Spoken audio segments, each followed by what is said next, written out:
Hei kaikille! Tällä videolla tehdään pitkästä aikaa käsitöitä.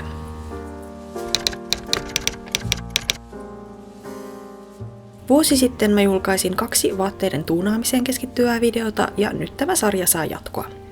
Mulla oli lojunut vaatekaapissa pitkään 2 semmoista vaatekappaletta, jotka kaipasi kipeästi uudistamista. Tällä videolla mä näytänkin mun oman tulkintani siitä, miten mekosta voi tehdä paidan ja miten housuista voi tehdä hameen.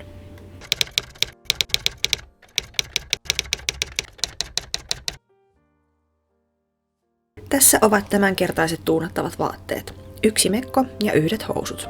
Mekko on ohutta puuvillakangasta ja siinä on pitkät hihat, lyhyt helma ja taskut kummallakin sivulla. Vyötäröllä on pientä kiristystä, mutta siitä huolimatta mekko on päälle puettuna varsin löysä ja muodoton. Tykkään kuitenkin tuosta leveästä kaula-aukosta ja olkapäiden kukkakuvioisesta koristekankaasta, joten pois heittämisen sijaan halusin muokata mekosta paidan. Vaate on alkuperältään pikamuotia, mutta sain sen itselläni käytettynä. Leikkasin mekosta helman pois vyötäröllä olevan kiristysosan yläpuolelta. Halusin paidasta tarkoituksella varsin lyhyen ja siihen etupuolelle jonkinlaisen solmittavan kaistaleen, joten leikkasin tai oikeastaan revin helmasta alaosan tuota kaistaletta varten. Kiinnitin kaistaleen paidan helmaan takakappaleen matkalta eli sivusaumassa sivusaumaan ja jätin etupuolella kaistaleen päät liehumaan vapaina. Ompelin kaistaleen paikalleen ja huolittelin sen sekä paidan etuhelman saumat siksakilla ja suoralla ompeleella.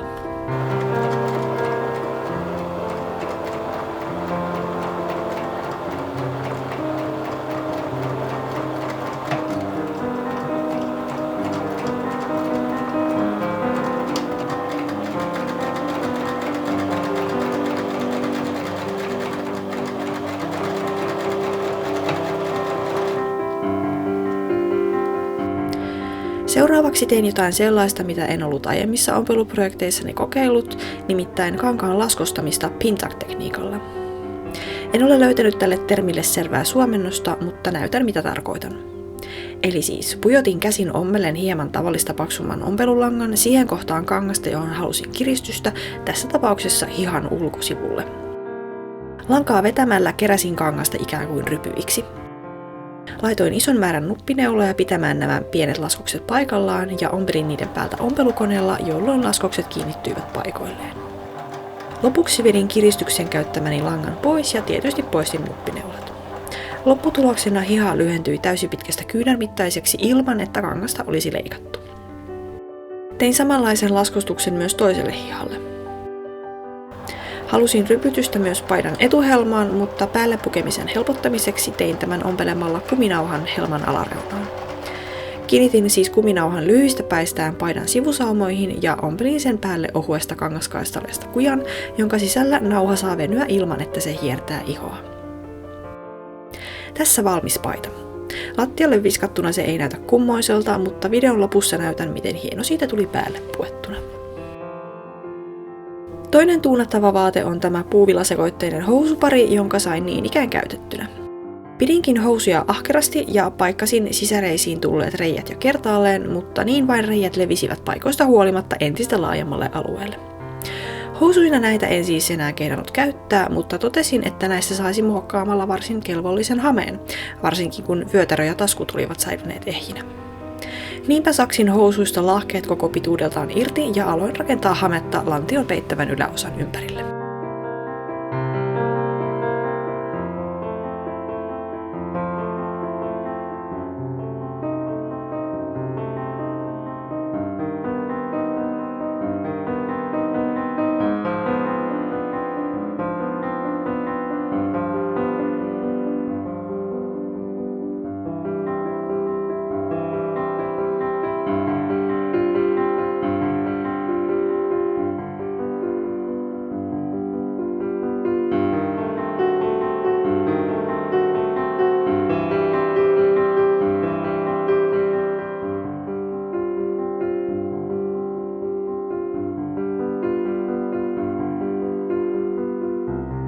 Olin alun perin pohtinut tekeväni jonkin sorttisen tykyistuvan kynähameen, mutta housujen raatoa maalaillessani päädyinkin hieman leveämpään ja käytännöllisempään helmaan. Leikkasin lahkeet kahtia noin puolivälistä ja kiinnitin näin syntyneet hieman eripituiset kangaspalat toisiinsa lieriöiksi. Ompelin palat toisiinsa ja huolittelin sisäsaumat sekä helman alareunan lukuisine kulmineen.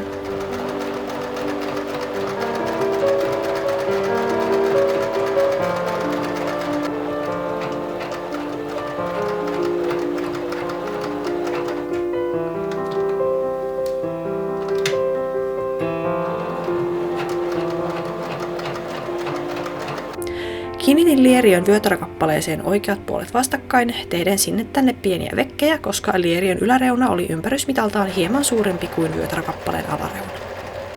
Lopuksi silitin kaikki uudet saumat kuosiinsa. Näin syntyy lyhyehkö, hieman alaspäin levenevä hame. Tässä molemmat uudesti syntyneet vaatekappaleet päälle puettuina. Olen erittäin tyytyväinen lopputulokseen, varsinkin siihen nähden, että muutin suunnitelmia välillä lennosta ja kokeilin uusiakin juttuja ommellessa.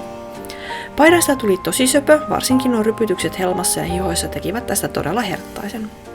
Eteen tulevan solmun voi maun mukaan sijoittaa ylemmäs tai alemmas, mistä kohdin nyt milloinkin tykkää ihoaan paljastaa. Myös hame on hauskan näköinen erimittaisine helmakappaleineen ja kuitenkin sen verran asiallinen, että aion hyvinkin käyttää sitä esimerkiksi työpaikalla sukkahousujen kanssa. Ja parastahan on se, että hameessa on taskut ja vyölenkit käytännöllisyyttä takaamassa. Mitä te tykkäsitte näistä muokkausprojekteista? Olisitteko itse muokanneet näitä vaatteita jollakin toisella tapaa? Kertokaa kommenteissa. Jos tykkäsit tästä videosta, anna sille peukku. Ja mun kanavan saa myöskin tilata ja sitä kelloa siinä tilaan napin vieressä voi myös painaa, niin saa sitten aina ilmoitukset, kun mä julkaisen uusia videoita. Mua voi seurata myös Instagramissa ja Twitterissä. Kiitos kun katsoit videon loppuun saakka. Ensi kertaan!